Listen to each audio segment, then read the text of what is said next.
Баршаңызға сәлем. Бүгін сіздермен сырники дайындаймыз. Менің арнама тіркелуді ұмытпаңыз. Сырники дайындау үшін бізге творог қажет болады. Менде қолдың творогы. Сіздер кез келген творог алсаңыздар болады. Ең бастысы творог құрғақ болу қажет.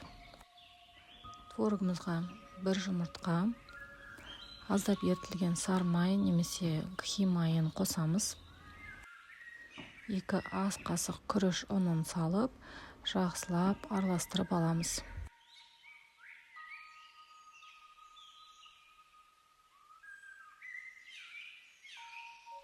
Енді осы массадан азыздан алып отырып, стаканның көмегімен сырникидің формасына келтіріп айналдырамыз. Қолмен де жасасаңыздар болады. Мен осылай стаканмен келтірдім формасын.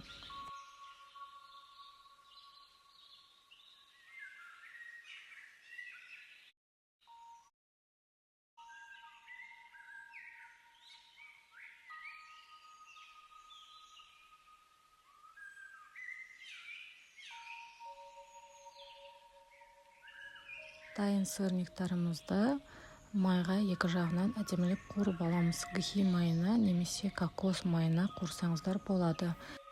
Сырникиді балмен, қаймақпен, әртүрлі жеміс-жидектермен жесеңіздер болады.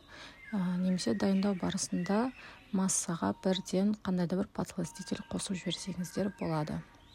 Осымен біздің сырникиміз дайын. Дайындап көріңіздер, ас болсын.